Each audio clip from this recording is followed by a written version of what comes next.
Nous vous saluons dans le beau et précieux nom de notre Seigneur Jésus-Christ. C'est un grand plaisir pour nous de vous retrouver encore ce soir, nombreux à l'écoute de notre émission sur le couple et la famille. Avant de commencer l'émission, nous allons prier le Seigneur. Père bon, Dieu d'amour, merci pour ta fidélité. La Bible dit que ta fidélité est comme un bouclier, une cuirasse. Et tu nous entoures, tu nous gardes, tu nous préserves. Seigneur, tu déverses tes faveurs sur nos maisons, sur nos couples, sur nos enfants. Et chaque jour, nous sentons cette grâce et cet amour dont tu nous entoures. Ce soir, Seigneur, nous venons encore apprendre à tes pieds. Merci pour l'occasion que tu nous donnes de connaître. Tu as dit, mon peuple périt faute de connaissance. Alors que, Seigneur, la parole de Dieu est enseignée, nous prions que les yeux s'ouvrent, que les intelligences soient renouvelées, que notre façon de penser, de concevoir soit changée et que nous puissions tous arriver à cette connaissance juste qu'il faut sur l'éducation de nos enfants, afin de pouvoir contribuer avec l'aide du Seigneur à l'élévation d'une nouvelle génération d'enfants, de fils, de filles, qui soient des hommes de qualité, des hommes bâtis, des hommes préparés pour pouvoir être des serviteurs de Dieu dans cette génération de la fin des temps. Merci Seigneur pour nous qui allons parler, de nous équiper, de nous assister de ton esprit. Et merci Saint-Esprit de toucher le cœur des parents et de les amener au-delà de ce que nous allons dire, de guérir, de restaurer et de ressouder une famille. Merci Seigneur, au nom de Jésus. Amen. Amen. Louez l'Éternel, faites appel à son nom, faites connaître ses hauts faits parmi les peuples. Chantez en son honneur, jouez de vos instruments en son honneur. Célébrez toutes ses merveilles, placez votre fierté dans son saint nom. Que le cœur de ceux qui cherchent l'Éternel se réjouisse. Ayez recours à l'Éternel et à sa force. Recherchez constamment sa présence. Souvenez-vous des merveilles qu'il a accomplies, de ses miracles et de ses jugements. Amen. Amen. Bien-aimés, nous vous accueillons une fois encore dans cette émission qui est à votre service pour vous équiper pour votre vie de couple et votre vie de famille, d'éducateur. Merci d'être à l'écoute. Vous vous souvenez, à notre dernière émission, nous avons commencé par parler de le développement de l'enfant et comment accompagner l'enfant, comment préparer le terrain, comment comprendre nos enfants selon leur âge et les accompagner pour les éduquer comme cela se doit. Et la dernière fois, nous avons eu une invitée qui est encore avec nous ce soir, c'est Darren Amou, qui vient de la Jeunesse en Mission, qui est responsable du département des enfants et qui nous fait l'honneur de partager avec nous des connaissances pratiques sur comment accompagner nos enfants dans leur développement, dans l'éducation, selon leur âge. Darren, sois la bienvenue encore ce soir. Merci. Comme toujours, j'ai à mes côtés ma fleur de lis, ma chérie bien-aimée. Chérie, bonsoir. Bonsoir. Donc, nous avons vu la dernière fois que faire avec nos enfants quand ils sont dans le ventre de leur mère, que faire de 0 à 6 mois et que faire de 6 mois à 18 mois. Oui. Donc, ce soir, nous allons continuer avec les autres tranches d'âge. Darren, qu'est-ce que nous devons comprendre lorsque nous voulons éduquer nos enfants quand les enfants sont dans la tranche de 2 ans, à partir de 2 ans? L'enfant de 2 ans est dans une étape très importante. Sur toute la surface de la terre, tout enfant de 2 ans a un langage préféré, non. Dans toutes les langues, l'enfant de 2 ans, tout ce qu'il dit, c'est non, non, non. On lui pose une question, non. On lui demande quelque chose, non. Pourquoi? C'est sa façon de s'exprimer pour nous dire que je suis maintenant une personne à part entière, séparée de ma mère. J'ai ma personnalité, j'ai ma volonté et je veux exprimer mes désirs. Dans l'autre stade, 6 à 18 mois, il touchait à tout. Et donc, nous-mêmes, on lui a dit non, non, non, non souvent. Donc, il a compris que quand on n'est pas d'accord, le mot à utiliser, c'est non. Maintenant, à ce stade, il utilise le même mot pour nous dire, je ne suis pas d'accord avec toi. J'étais collé à toi avant, jusqu'à 2 ans. Il dépendait totalement de sa mère, inséparable. Là, il marche, il peut faire ce qu'il veut, il peut toucher, il peut partir. Donc, il te dit non, non, non. Donc, comme je l'ai dit, il est en train de se séparer de sa maman. Et c'est l'âge de l'indépendance. À cet âge-là, c'est pas faux.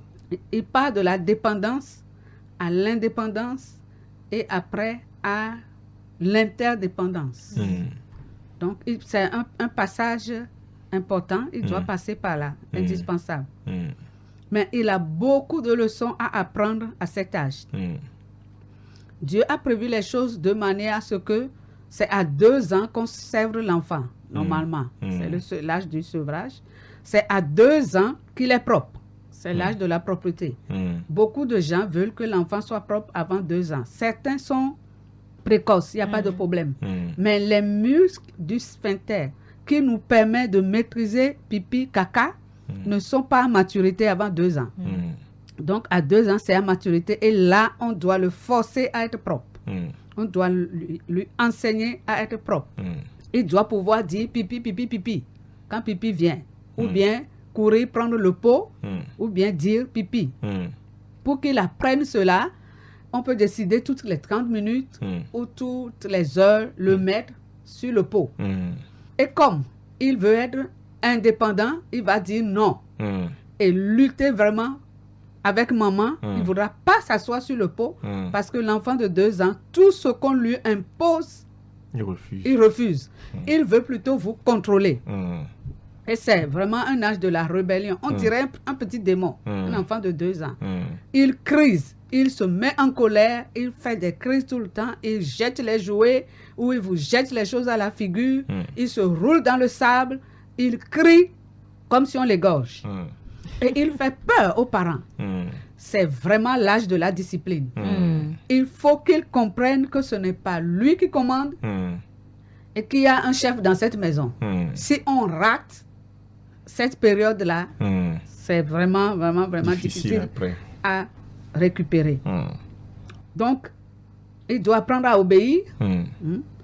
Éphésiens 6, 1 nous dit, enfants, obéissez à vos parents. Il doit apprendre à obéir. Il doit apprendre à se soumettre. On pense qu'il est petit, mais c'est l'âge que Dieu a prévu qu'il apprenne cela. C'est la discipline commence à 2 ans, pas avant. Donc, il doit apprendre à faire de bons choix. Voilà.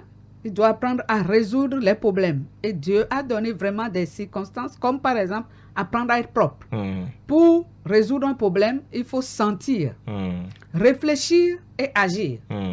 Donc, tu sens le pipi venir, ou caca venir, tu réfléchis comment je vais l'éliminer. Maman a dit, c'est le pot ou les toilettes, ou je dois le dire, pour qu'on puisse m'aider. Donc, il sent, il réfléchit comment je vais faire pipi, il le dit, ou lui-même va chercher le pot, et il agit. Donc, il a résolu un problème. Et il a fait un bon choix. Mais à cet âge, comme il veut être il est en rébellion, en général, il ne va pas faire ce qu'il faut. Donc, il faut l'aider à le faire.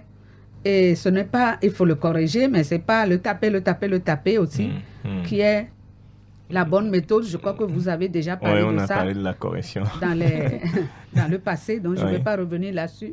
Mais amener l'enfant de 2 ans à réfléchir. Et aussi, par exemple, si on veut le prendre, il est en train de jouer et on veut aller à la douche, il faut l'avertir. Dans 5 minutes, coucou, on va se doucher. Mais si on vient, on le prend, on veut aller à la douche, il va faire une crise. Parce que c'est quelqu'un qui exprime sa personnalité. Je suis une personne entière. Je suis une personne qu'on doit respecter. Donc, je dois pouvoir lui dire, écoute, dans 5 minutes, on va aller à la douche. Mais malgré ça, si tu viens, maintenant, allons à la douche, il va te dire non. Voilà. Donc, s'il joue avec un copain ou un frère ou une soeur, il lui lance le jouet, il doit demander pardon. Voilà. Il est petit, mais en général, quand on est dans la grande famille, on a des grands-parents, ça crise comme ça, eux, ils sont énervés, impatients, et ils disent, laissez-le, il est encore petit, et on le laisse. C'est ça. Et c'est là que ça devient grave après. Il doit apprendre le contrat social. Qu'est-ce qui est acceptable dans la société où il est? On n'insulte pas l'adulte. On n'appelle pas l'adulte par son nom. Voilà, il doit apprendre tout ça. Il y a beaucoup de choses à apprendre à 2 ans. Et en général, comme il est fâché, il vous jette les choses à la figure, il vous insulte, et puis on est désemparé. Qu'est-ce que la Bible nous dit dans Éphésiens 6? On a déjà lu le 1. Honore, le verset 2 dit, honore ton père et ta mère. C'est le premier commandement avec une promesse, afin que tu sois heureux et que tu vives longtemps sur la terre. Donc, les parents qui veulent que leurs enfants vivent longtemps sur la terre, des parents qui veulent que leurs enfants soient heureux sur cette terre, doivent les amener à les respecter. Un enfant de 2 ans, alors on lui tape la main ou on lui donne une fessée, ou on le prend, on le met dans un coin, il réfléchit, il demande pardon à maman ou à papa parce qu'il a tapé, parce qu'on l'aime, on veut qu'il soit heureux sur cette terre. Donc c'est à 2 ans qu'il doit commencer à respecter ses parents. C'est pas plus tard. Si on le laisse nous taper, on le laisse nous jeter les choses à la figure, à 4 ans, 5 ans, ado, il ne va pas nous respecter parce qu'il n'a pas appris. À l'âge où il devait apprendre. Donc, la parole, le proverbe 22, 6 revient encore. Donne de bonnes habitudes. Instruis l'enfant quand il est enfant ou quand il est jeune, ou bien à l'entrée de sa vie, et quand il sera vieux, il ne s'en détournera pas. L'enfant de 2 ans, il faut le consacrer au Seigneur. Le consacrer au Seigneur, prier vraiment pour lui. Il y a un combat à livrer pour que l'enfant passe bien cet âge. Sinon, nous avons beaucoup d'adultes, 40 ans, 50 ans, 60 ans, 70 ans, 80 ans, qui sont restés à l'âge de 2 ans. Ils n'ont que l'âge psychologique de 2 ans. Il doit être instruit. On doit lui montrer la voie à suivre, le consacrer au Seigneur et le motiver. Donc, comment le motiver? À chaque fois qu'il a obéi, qu'il a fait quelque chose de bien, dire bravo, le féliciter, l'encourager, même lui donner un petit cadeau. Il doit apprendre à gérer sa colère. C'est vraiment l'âge de la colère. Donc, les gens qui ont 2 ans, à des enfants de 2 ans, regardez-les bien ou bien qui auront. Il se met très vite en colère parce qu'il veut vous contrôler. C'est incroyable, il veut contrôler son environnement. Et quand on lui dit non, lui, il vous dit tout le temps non, non, non. Mais quand vous vous dites non, il se met en colère. Il pique une colère. Donc, la parole de Dieu nous dit, quand vous vous mettez en colère, ne péchez pas. Donc, ça veut dire, on peut se mettre en colère. Donc, à 2 ans, qu'est-ce qu'on doit lui apprendre? Tu peux te mettre en colère, mais tu n'as pas le droit de faire du mal à toi-même, ni aux autres, ni aux objets, ni aux animaux. Parce qu'il déverse sa colère, ça dépend encore quel tempérament il est, tout ça joue. S'il est un enfant colérique, il peut prendre quelqu'un, un animal, et l'étrangler. À 2 ans, avec sa colère. Donc, il doit vraiment apprendre à maîtriser sa colère et ne rien détruire. Certains tapent la tête eux-mêmes par terre quand ils sont en colère, non? Il ne doit pas se faire mal lui-même. Non, ni aux autres, ni aux animaux, ni aux objets. Table, tout ça, on prend la chaise, sa petite chaise, on jette. Oui, on prend un cahier, un livre, on déchire. L'idéal, c'est d'avoir un parent à la maison quand l'enfant s'est âge. À 2 ans, oui. C'est pourquoi certaines mamans laissent le travail jusqu'à ce que l'enfant passe ses 2 ans avant de reprendre. C'est l'idéal. Si on peut, c'est mieux. Parce que, excusez-moi, une servante, une bonne, ne peut pas avoir la patience qu'il faut pour l'enfant de 2 ans. Oui. Mais malheureusement, dans notre société, c'est à ce moment-là qu'on laisse l'enfant. On abandonne l'enfant pour aller travailler. Oui. Il dit qu'il est maintenant grand, il ne fait plus pipi, il ne fait plus truc. Donc, c'est le moment de sortir pour aller faire autre chose, quoi. L'âge de 2 ans est très, très important. Parce qu'à 14 ans, ils revivent les mêmes choses que 2 ans. Donc, s'ils n'avaient pas bien vécu, Dieu a fait qu'on redouble la classe pour pouvoir récupérer. Voilà. Donc, s'il n'a pas bien vécu, l'adolescence sera très difficile pour vous. Et donc, on verra ça plus tard. Donc, il doit apprendre à gérer la colère. Il apprend le concept de cause à effet. C'est à cet âge qu'il apprend. Entre 6 et 18 mois, il prend tout, il met la main partout, il ne sait pas que la prise, ça donne le courant, etc., etc. Donc, nous devons aménager l'environnement pour lui. Là, il n'y a rien, il n'y a pas un moteur en lui pour savoir que le feu, ça fait ceci. Voilà. Mais à 2 ans, c'est clair, clairement défini. Il sait que si j'insulte, si je tape maman, il y a des conséquences. Il y a des conséquences à mes choix. Je mets la main dans le feu, ça brûle. Si je mets la main dans l'eau chaude, ça brûle. C'est l'âge aussi où on doit commencer à le frustrer. Qu'est-ce que ça veut dire? Jusqu'à 2 ans, on répond à ses besoins. On remplit son réservoir d'amour pour pouvoir l'éduquer, pour pouvoir le discipliner. À 2 ans, il ajoute à ses besoins des désirs. Par exemple, l'enfant a besoin peut-être de sucre, quoique on nous dit aujourd'hui qu'on n'a pas besoin de sucre. Il a besoin de sucre qui est dans les fruits, par exemple, mais il n'a pas besoin de bonbons. Oh, ouais. Donc, il va désirer bonbons chocolat, Voilà. mais ce n'est pas un besoin. Voilà. Vous C'est un comprenez? désir. C'est un désir. Ouais. Donc, on peut dire non. Et quand on dit non, il est frustré, il se met encore en colère, mais on doit l'amener à gérer ça. Dans la vie, il y a des choses, on ne peut pas avoir toujours ce qu'on veut. Parce qu'à 2 ans, il veut être le centre du monde. Et en général, on le prend, on le pose dans le centre de la famille, on lui met une petite couronne et il est roi là-bas sur son siège. Après, on a tous les problèmes du monde. Il contrôle tout le monde. L'enfant de 2 ans, il a une puissance incroyable. Il a des désirs, donc on peut dire non. Donc, à chaque fois qu'on lui dit non et qu'il accepte ce non, qu'il passe ce test, il grandit. Plus tard, quand il y aura des frustrations dans la vie, il avait déjà connu ça, ce sentiment-là. Mais si on lui apporte tout ce qu'il désire, il n'est pas préparé intérieurement à la frustration. Quand il sera grand, le jour où quelqu'un lui dit non, c'est là que le démon qui était 2 ans là sort à 40 ans, 50 ans. C'est fini. Et donc, si on ne place pas de limite, l'enfant de 2 ans cherche les limites. Parce que c'est comme ça qu'il apprend. Si on ne lui pose pas des limites, dans sa tête, on lui communique les adultes qui sont en train de s'occuper de moi sont inappropriés. Ils sont inadéquats. Ils ne sont pas à la hauteur. Et c'est pour ça qu'ils ne vous respectent même plus. Si on ne lui pose pas de limites. Et comme je l'ai déjà dit, c'est l'âge, il doit apprendre à être propre. Là maintenant, on le force à être propre. Donc si l'enfant rate ce stade, on a un adulte qui se croit le centre du monde.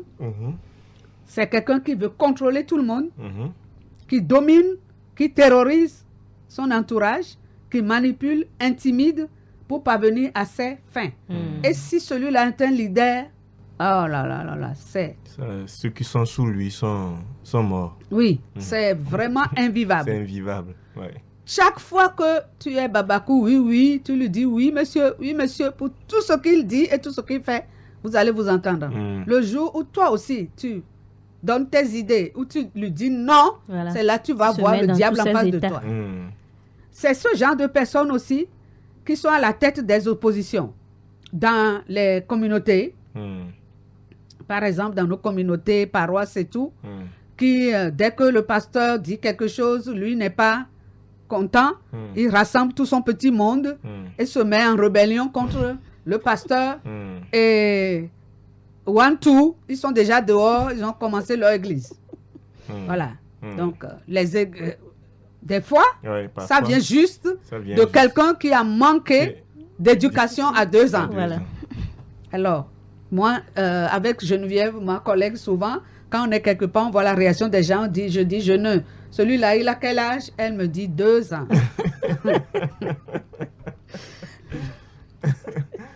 Oui. Le centurion a dit à Jésus, je dis, moi-même, je suis un chef. Oui. J'ai des gens Sous sous moi, Mm. à qui je dis va et il va. Mais je reconnais ton autorité, donc tu n'as pas besoin de te déplacer, tu peux dire une parole. Voilà. Si quelqu'un est là et n'est pas redevable à une autorité, il y a un problème. Oui. Il n'y a personne en haut. Mm. C'est que Dieu qui est en haut. On est sous quelqu'un, l'autre est sous quelqu'un, l'autre est sous quelqu'un. Et le président de la République est sous Dieu, normalement. Voilà. Donc, chacun est redevable à quelqu'un jusqu'à Dieu. Et Dieu lui-même, il a décidé de travailler en équipe. Voilà. Une équipe. C'est pourquoi ils sont 3. Voilà. Un seul Dieu, mais 3 personnes. Hein, il a dit à la création, faisons l'homme à notre image. Donc, le Saint-Esprit et Jésus, le Fils, étaient, comment on dit, des collaborateurs. Voilà. Donc, il n'y a personne qui veut dire, je suis seul. Et donc, je fais ce que je veux. S'il nous plaît, nous les parents, si nous aimons nos enfants, si nous voulons qu'ils soient heureux sur la terre, gérons leur âge de 2 ans. Il ne faut pas écouter les gens qui disent il n'est qu'un enfant, laissons-le insulter. On dit chez nous, elle est plaguée. Ah, ma mère dit ah bon, il est plaguée. Donc, Némino, oh, on va plus là, elle est plaguée. Non. Il peut bénir. Il peut dire de bonnes choses en apprenant la langue. On n'est pas obligé qu'il insulte, qu'il prenne des insultes pour apprendre la langue. Voilà. Oui, vraiment, c'est vraiment très édifiant. Oui. Très édifiant. À 2 ans, on voit ce temps stratégique de 2 ans. Si vous écoutez l'émission et que votre enfant n'a pas encore 2 ans, vous êtes vraiment béni. Voilà. Vous avez l'occasion de vous préparer. Mais dans le cas où votre enfant a dépassé déjà 2 ans, nous voulons juste vous encourager que nous avons un Dieu de rachat et que ce Seigneur-là est là. Nous pouvons encore nous rattraper et recommencer par recadrer nos enfants dans le bon sens. Maintenant, après 2 ans, disons à 3-6 ans, comment accompagner l'enfant dans notre processus d'éducation? Oui, 3-6 ans, c'est l'âge de l'identité. Et cet enfant qui avait l'air d'un petit démon, à 2 ans, tout d'un coup, la tempête se calme. À 3 ans, il devient tout gentil, tout coopérant, tout obéissant. Là aussi, il faut profiter. Il obéit à tout, il dit oui maman, oui papa. On ne dirait pas que c'est celui de l'autre stade. Donc, c'est l'âge du pourquoi. C'est l'âge de l'imitation. Il a déjà commencé aussi à aller à l'école, en tout cas à la maternelle. Et ça pose des questions. Pourquoi, surtout entre 3 et 4 ans, pourquoi maman est en train de frire la viande? Maman, qu'est-ce que tu frites comme le poulet comme ça? Et souvent, quand on est fatigué, toi-même, tu as vu que c'est du poulet que je fris, non? C'est l'âge où il faut répondre à toutes leurs questions de façon juste. Souvent, nous, les adultes, on veut montrer aux enfants qu'on sait tout. Non. Quand l'enfant pose une question qu'on ne sait pas la réponse, il ne faut pas le tromper. Il faut dire, bon, non, je vais demander à tonton ou bien je vais me renseigner. Et l'enfant, plutôt, nous respecte. Ah, d'abord, il se dit, ah, donc les adultes ne savent pas tout. Donc, ils apprennent aussi. Donc, c'est bien. Je suis dans le stade d'apprentissage. Donc, c'est bien. Mais si on joue les grands savants, le jour où ils découvrent qu'on a donné une réponse fausse, on perd notre crédibilité plutôt devant eux. Donc, Josué 4, 5 à 7. Donc, on avait dit que l'enfant se développe physiquement. Donc, l'enfant de cet âge prend 2 à 3 kilos par an de plus. Il prend 6 à 7 cm aussi de plus. Et les filles de grandir. Quand l'enfant avait 2 ans, on voyage. On revient, tout de suite on dit, mais c'est lui qui a grandi comme ça. Il s'allonge. Et aussi, au niveau intellectuel, il apprend beaucoup de choses. C'est l'âge de l'apprentissage. C'est l'âge de l'école. il dit pourquoi. Donc, on va lire Josué 4, 5 à 7. Ok, Josué 4, 5 à 7. 5 à 7. Il leur dit, passez devant l'arche de l'Éternel, votre Dieu, au milieu du Jourdain, et que chacun de vous charge une pierre sur son épaule, selon le nombre des tribus israélites, afin que cela soit un signe au milieu de vous. Lorsque vos enfants demanderont un jour, que signifient pour vous ces pierres? Vous leur direz, l'eau du Jourdain a été coupée devant l'arche de l'alliance de l'Éternel. Lorsqu'elle a passé le Jourdain, l'eau du Jourdain a été coupée et ces pierres seront pour toujours un souvenir pour les Israélites. Les Israélites firent ce Merci, que... c'est Voilà, bon. c'est bon. Certaines Bibles disent, quand vos enfants vous demanderont pourquoi Voilà. vous puissiez raconter les prodiges de Dieu. Nous, en tant que chrétiens, nous devons avoir des pierres dans nos maisons. Pas les pierres comme les Israélites, mais des choses qui font, des symboles qui font poser des questions à nos enfants. Par exemple, papa avait fait un accident avant même de se marier. Un accident grave. Photo de papa dans le plâtre, la voiture cabossée est au mur. Papa, non, papa, c'est qui ça? Maman, c'est qui ça? Oh, c'est papa. Mais qu'est-ce qu'il a au pied? Etc., etc. Ça, c'est quoi? Ah, c'est la voiture, ça. Voilà ce qui s'est passé. Voilà comment Dieu m'a délivré. Voilà, nous devons avoir nos pierres de souvenirs dans nos maisons pour que les enfants puissent avoir l'occasion de demander pourquoi et que nous puissions répondre. Il passe l'enfant de 3 ans de 1000 à 2500 mots. Vous voyez, c'est la réponse au pourquoi qui font que fait que son langage s'étoffe. Donc, ce qu'il entend est très important. L'enfant utilise les 5 sens pour apprendre. Il écoute, il voit. Donc, qu'est-ce qu'on lui présente? L'enfant de cet âge a la mémoire vide. Et c'est l'âge où on le met souvent devant la télé pour les dessins animés. De nouveau, ceux qui font ces dessins animés connaissent bien le stade de développement des enfants. Et c'est pourquoi ils le conçoivent pour eux, pour remplir leur mémoire, pour les endurcir de nouveau contre nous et contre la parole de Dieu. Alors, ils sont souvent devant la télé. La télé est dangereuse pour l'enfant de 3 à 6 ans parce qu'il enregistre tout. Il apprend par imitation et le jeu. Voilà. Il apprend par imitation et le jeu. Il apprend tout en imitant. Donc, s'il est devant la télé, il est statique. Il va imiter tout ce qu'il voit aussi. Ok, tout ce qu'il voit, ok. Tout ce qu'il voit. Il va imiter tout ce qu'il voit. Et aussi ce que vous voulez dire, docteur, son cerveau ne travaille pas.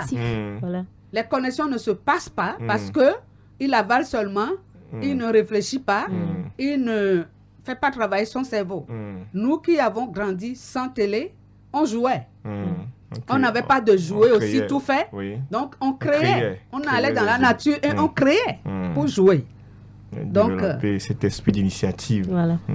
L'enfant de cet âge a besoin d'informations justes. Il est bon, il est important qu'on réponde à toutes ces questions parce que c'est comme ça qu'il apprend. Il se développe aussi socialement. Donc, c'est l'âge où il faut apprendre les bonnes habitudes. Se laver les mains, dire bonjour, merci, s'il te plaît, respecter les besoins des autres. Il aime beaucoup parler. Donc, ne pas interrompre la conversation. Moi, je suis en train de parler avec un ami qui vient de nous visiter et il va courir, maman. On peut lui dire, attends, je parle avec tonton. Donc, attends, chérie, attends 2 minutes. Je finis avec tonton et je suis à toi, je t'écoute. Mais on ne peut pas le laisser interrompre la conversation, venir dire ce que lui a à dire. Non. Il doit aussi apprendre à exprimer ses sentiments. Je suis fâché. Je suis triste. Etc. Il aime beaucoup faire plaisir. Et il est très gentil, tout chou. Il aime beaucoup aider. Garçon comme fille. Souvent, les garçons veulent balayer, veulent faire à cet âge, veulent faire la lessive avec maman. Et on dit non. Maintenant, quand ils sont grands, on veut qu'ils fassent, eux aussi nous disent non. Voilà.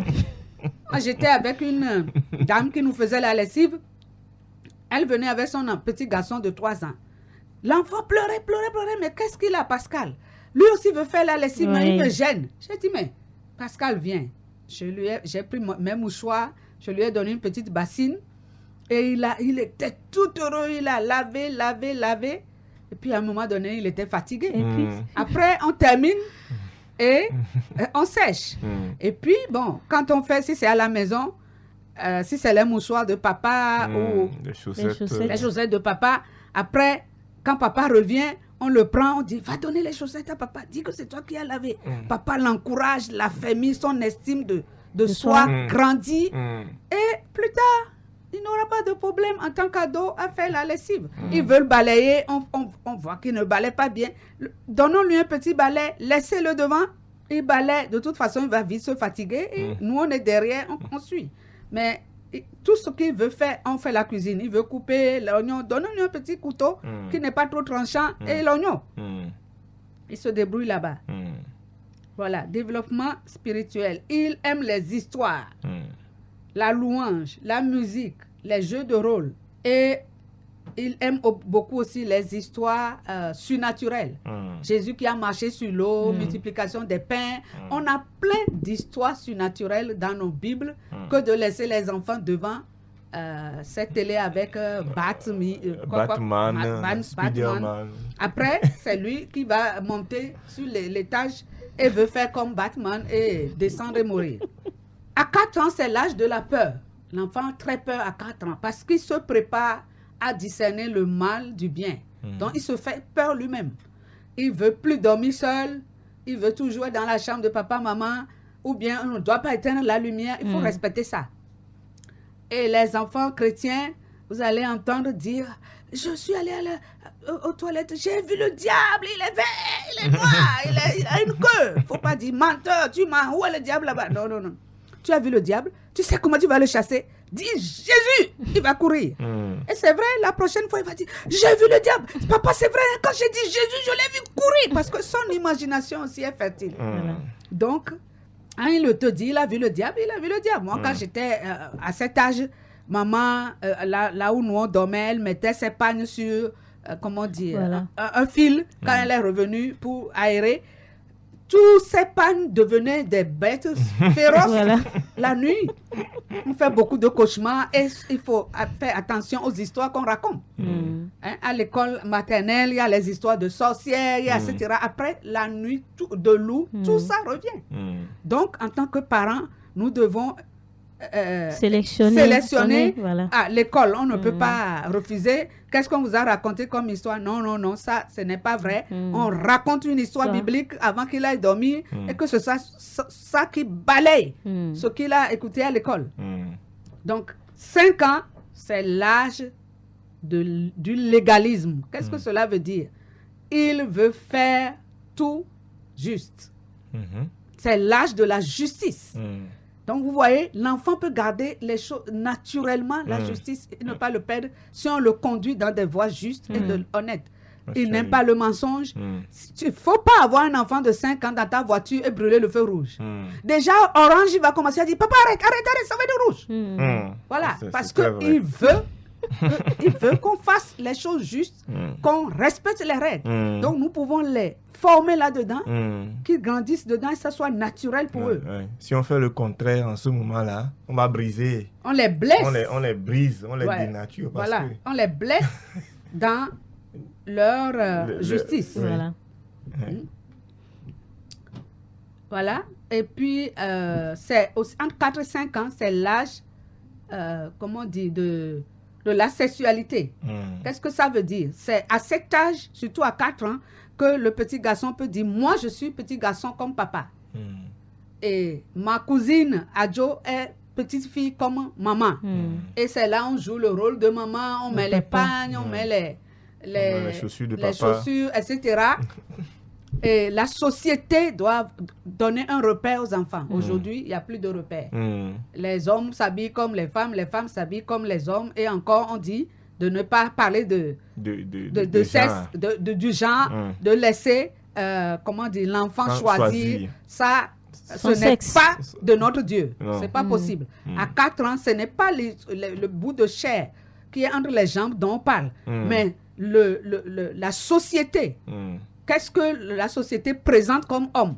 Qu'est-ce que la société présente comme femme? C'est ça que l'enfant regarde et dit, voilà, les hommes paraissent comme ça. Par exemple, à la maternelle, quand on dit d'aller faire pipi, tu vois une fille debout en train de faire pipi, les garçons vont dire, les filles ne font pas pipi comme ça. Voilà. Les filles c'est nous les garçons qui faisons pipi debout. Les filles doivent se baisser, etc. Donc, c'est ça leur repère. S'habille comme ceci. Nous, les filles, on met des boucles d'oreilles. Et toi, on n'a pas percé ton oreille. C'est les normes de notre société. Voilà. Donc, tout simplement. C'est vraiment passionnant. Je ne sais pas si on a encore assez de temps pour finir. Pour les 6-12 ans, ce sera la prochaine fois. Okay. Donc, on vous dit vraiment merci pour tout ce que vous avez partagé. Je ne sais pas si on a un peu de temps pour faire un petit tour de table avant la fin. Chérie, tu veux Non, tout ce que moi je veux dire, je veux encourager les parents à considérer vraiment tout ce qu'on vient de dire, parce que ça va beaucoup aider nos enfants. Cet âge de l'apprentissage est un temps vraiment crucial que nous devons, en tant que parents, saisir pour inculquer les bonnes valeurs à nos enfants. Voilà, les valeurs bibliques fondées sur les principes bibliques. C'est à cet âge-là que nous devons mettre ces choses-là dans la vie de nos enfants, parce que ce sont des terrains vierges. Maintenant, ils sont en train d'absorber beaucoup de choses. Donc, on doit beaucoup saisir ces temps-là. Et que le Seigneur nous fortifie. Oui. Et c'est important de contrôler les médias en ce temps-là. Oui, on ne peut pas dire que les enfants ne doivent pas carrément pas voir des dessins animés, mais il faut choisir des dessins animés. Il faut les sélectionner. Il faut les sélectionner et il faut un temps pour ces dessins animés-là.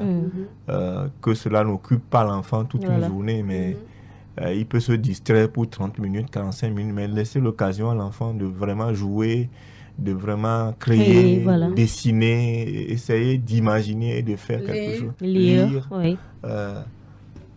Lire et avancer et créer, développer son intelligence, sa mémoire. Et je crois que nous avons prévu dans ce processus, dans cette série d'émissions que nous faisons sur l'éducation, de revenir sur les médias et les enfants. Donc on va encore rentrer en détail par rapport à ça. Et aussi le genre, je crois que le genre c'est aussi un défi que nous avons dit l'âge où l'enfant doit retrouver son genre. Et nous savons tout ce qui se passe dans le monde aujourd'hui, tout ce que l'Europe est en train d'institutionnaliser. Et c'est à nous, dans la famille, de faire un travail avec les enfants à cette période-là pour pouvoir déjà préparer, fortifier ce que naturellement Dieu a créé, en sorte que quand l'enfant sera dans la société après, quelles que soient les lois et tout ce qu'on dira, il sera stable, il ne pourra pas se laisser influencer. Mais si nous ratons cette période-là et qu'il y a du doute et qu'il y a de l'incertitude dans la tête des enfants, je pense que ils sont ouverts, ils sont vraiment des gens faciles, des proies faciles pour toutes les théories qui sont en train d'être développées dans le monde aujourd'hui. Ils ne peuvent pas se défendre ni défendre leurs convictions. C'est ça. Ils ne peuvent pas se défendre, ils n'ont pas de substance pour se défendre face à ce monde-là. Darren, peut-être une dernière parole avant que nous puissions prier ce soir. Que Dieu nous aide. Oui. Comme on dit, on n'est pas là pour décourager quelqu'un. Oh, j'ai raté, oh, etc. Non. Dieu est un Dieu de rachat. Il peut nous aider à amener la restauration dans la vie de nos enfants et de nos familles. Que Dieu vous bénisse. Amen. Amen. Seigneur, nous voulons te dire merci ce soir. Merci infiniment parce que tu es bon pour nous. Tu nous fais du bien et tu nous donnes ces précieux enseignements, Seigneur. Seigneur, nous prions que tu nous donnes la force de les mettre en application. Permets-nous, Seigneur, de pouvoir être attentionnés et de donner du temps pour éduquer nos enfants. De donner du temps pour pouvoir les suivre selon leur tranche d'âge. Seigneur, Dieu de rachat. Merci pour la croix. Merci Seigneur parce que la croix nous donne l'occasion de pouvoir restaurer ce qui a été mal fait. Et nous appelons, Seigneur, cette puissance de restauration dans chaque maison ce soir. Dans chaque maison ce soir. Seigneur, envoie ta puissance. Seigneur, envoie ta force et ton courage à chaque parent qui pense avoir échoué de se relever et de recommencer, de reprendre les enfants et de s'asseoir pour pouvoir les élever et les encourager à avancer. Nous voulons bénir chaque maison, chaque famille et nous prions pour tous les enfants, tous les jeunes, tous les enfants de 0 à 6 ans. Seigneur, nous prions afin que toi-même, tu étendes ta main pour toucher ces enfants-là et préparer une autre génération pour notre nation. Béni sois-tu, Seigneur, pour tout ce que tu fais dans nos maisons. Reçois la gloire, que ton nom soit célébré pour toutes choses, au nom de Jésus. Amen. Amen. Amen.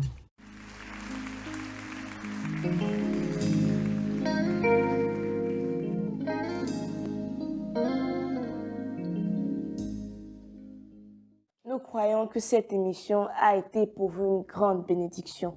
Elle est le fruit du ministère Forgim, former une génération qui influence le monde, qui est une mission auprès des familles pour former des couples heureux, des familles fortes, une nation prospère.